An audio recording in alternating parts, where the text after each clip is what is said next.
Hello, I'm Julio Villalón. I will talk to you about the classic approach to do tissue classification of the brain. Tissue classification is classically done on structural T1 weighted images, like the one at the top left.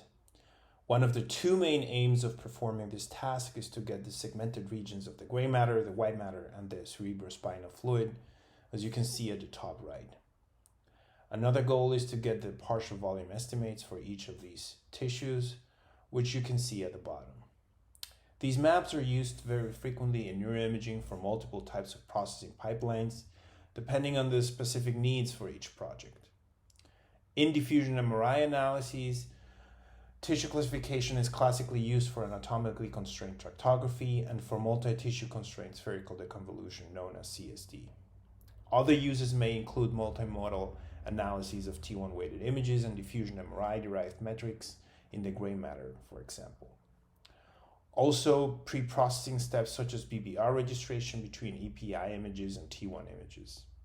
You may also want to use it to train further segmentation algorithms based on deep learning approaches. Although this is a classic and sort of old method, it is nevertheless unsupervised and fast, especially with a recent update from Garyfallidis E that gave it a speed up of about 10 times.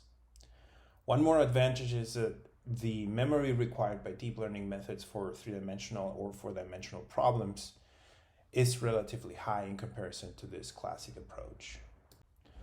So how do we do brain tissue classification in the classic way? We use the approach of Bayesian image segmentation. These algorithms use a likelihood model, also known as a constant observation model, and a prior probability model, as depicted in the upper equation. The product of these two is equal to the posterior probability Px of y, where x is the label given by y, the input image. The optimal label for a voxel x hat is found by calculating the maximum of this posterior probability, maximum a posteriori, or map, which is seen in the second equation. How do we get each part of the posterior probability? The likelihood model is the Gaussian log likelihood shown in the upper equation. Here, theta are the parameters to be estimated. That is the mean denoted by mu and the standard deviation denoted by sigma. We model the prior probability, the second factor of equation 1, with Markov random fields, which do take into account contextual information.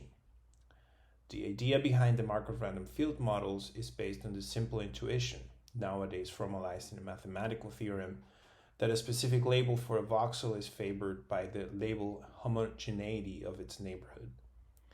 This assumption is formally called the locality assumption, and together with the positivity assumption determines that a random field is to be Markovian. The positivity assumption states that P of x is bigger than 0. By taking this into account, an MRF distribution can be modeled as a Gibbs distribution seen in the second equation. A Gibbs distribution is characterized by a constant z factor and an energy term u of x. This energy function is defined by the neighborhood and is assumed to be the sum of all pairwise clique potentials, a voxel with each of its neighbor voxels, and is based on the Ising-Potts model used in quantum physics. In order to determine the optimal label, the Gibbs energy needs to be minimized. This is where the expectation maximization algorithm comes into play. In each iteration, we have an E step in which we update the label of the voxel by minimizing the energy function of the Gibbs distribution, and we have an M step in which we update the parameters, the mean and the variance, to calculate the log likelihood again, to which the Gibbs energy will be added again, and the E step and the M step take place for another iteration. The minimization of the Gibbs energy function is accomplished with the ICM, iterated conditional modes algorithm. Here's where one of the most important parameters of our algorithm comes into play. The beta parameter, also called the smoothing factor, which basically determines how much weighting is given to the neighborhood according to the MRF prior model. As you can see in these basic commands, it is easy to import the tissue classifier in just 2 lines of code. Our algorithm has 5 input variables: the grayscale MRI image, most of the times a T1 weighted image, the number of tissue classes desired to be segmented, usually 3, the number of iterations to go through the E and M steps, the beta value that we mentioned earlier, and a tolerance value. Here I'm just showing 3 inputs, and I will explain the other 2 in the following slides. It is recommended that the T1 weighted images are pre-processed, including brain extraction using DIPY's median Otsu's method, bias field correction with N3 or N4, and denoising with DIPY's NL-means algorithm. There are 3 outputs after running the tissue classifier: a rough initial segmentation that serves as a starting point of the expectation maximization algorithm. The end result of the Markov random field algorithm is very sensitive to this initial starting point. Hence, it's always a good idea to check it. If this initial segmentation does not look okay, then most likely the pre-processing steps, including denoising, bias field correction, smoothing, skull stripping, need to be fixed. The other 2 outputs are the final segmentations after going through all the EM iterations and the corresponding partial volume estimates for each tissue type, as seen at the bottom. As it is shown in the figure, the choice of beta makes a difference. We also call it the smoothing parameter. And namely, the higher the beta, the smoother the segmentations, which does not necessarily mean a better segmentation. Now I will explain the convergence parameters, the remaining 2 inputs to the classify function. There are 2 of those: the maximum number of iterations and the tolerance. The tolerance is a value that defines the percentage of change for each iteration tolerated to prevent the ICM algorithm to loop to stop. The default is 1 to the -5. The maximum number of iterations is set at 100, which is most of the time enough for the algorithm to reach the default tolerance value. For most of the images, these 2 parameters work. You can see in the image how the segmentation becomes better and better after each iteration. We validated our approach by comparing it to manually segmented brains that are publicly available. This data set is called IBSR and is available through NITRC. We tested 6 different beta values and 7 tolerance values in 42 different combinations. We calculated the Jacquard index comparing each tissue type segmented by our algorithm, gray and white matter and CSF, to their corresponding manual segmentations of the IBSR dataset. The optimal tolerance value after all these tests is 1 to the -5, after which the Jacquard index plateaus. This is usually reached after 20 iterations of the EM algorithm, but never more than 60 iterations. The result indicates that the best choice of the smoothing parameter, beta, depends on the tissue types. For the best segmentations of the white matter, it is best to use beta 0.1, which is currently the default value, reaching a mean Jacquard index across all 14 subjects of 0.88. These are the same results when using the other 2 implementations of Markov random fields available in ANTS and FSL. For the gray matter and the CSF, it is slightly different. As beta increases, the variance of the Jacquard indices increases, but it is possible to get a very good segmentation as well. We will show how to use the tissue classification in diffusionmri analyses now. I will combine many of the examples shown in the tutorials for multi-shell, multi-tissue CSD and tractography that you can check in the 2 links below. First, we call the necessary DIPY packages. We call packages for spherical harmonic models to fit diffusion data, for denoising with MPPCA, packages to read images in BVEX and BVALs, brain extraction, tissue classification, and CSD fitting. We first fetched the data, diffusion images, BVALs, BVEX, and T1 weighted images as well. There are two ways of going forward here. The most laborious one is by using the T1 weighted images. These images need to be first scald stripped, bias field corrected, denoised, and then co-registered with the diffusionmri data.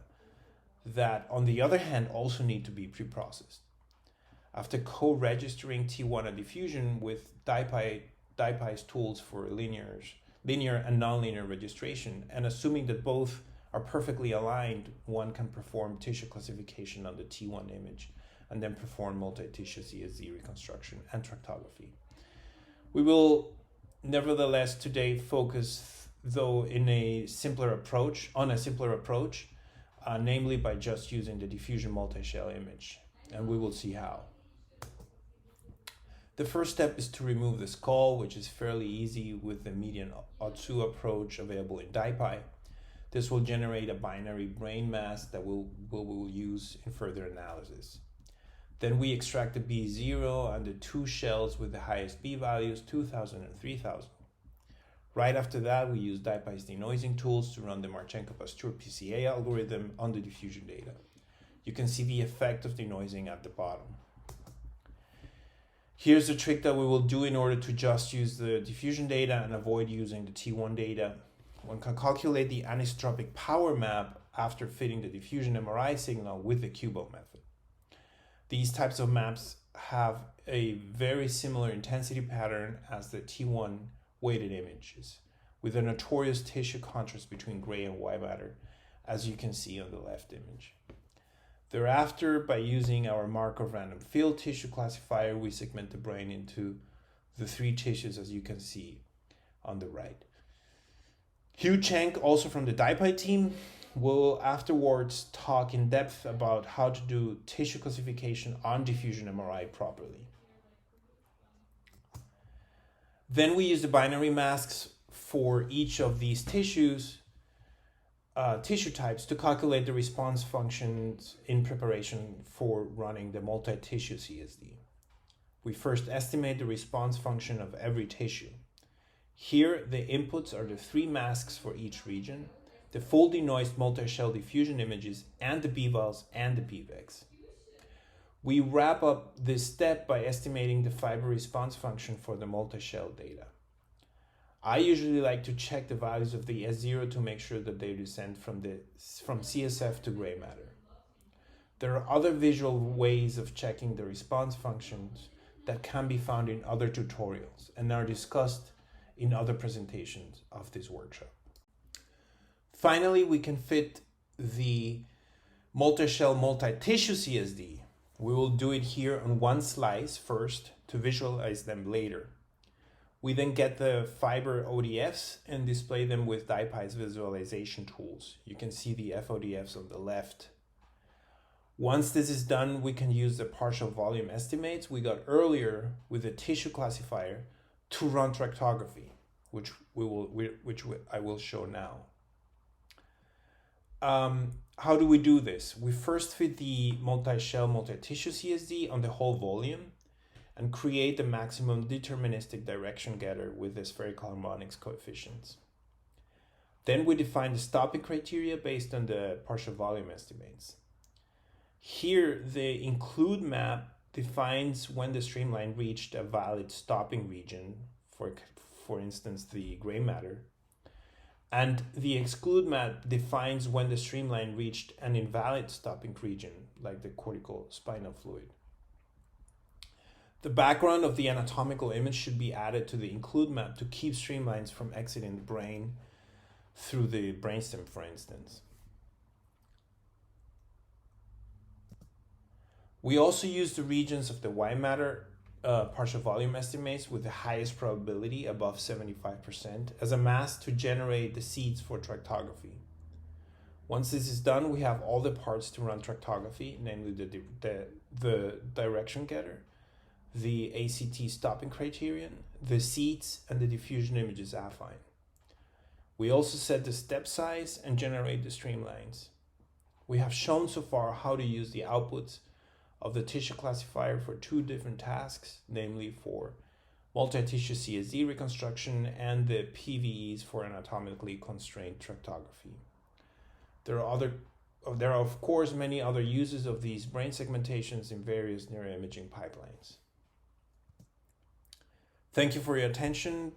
You can subscribe at DIPY@python.org, and you're welcome to chat at Gitter and later on in the Q&A section.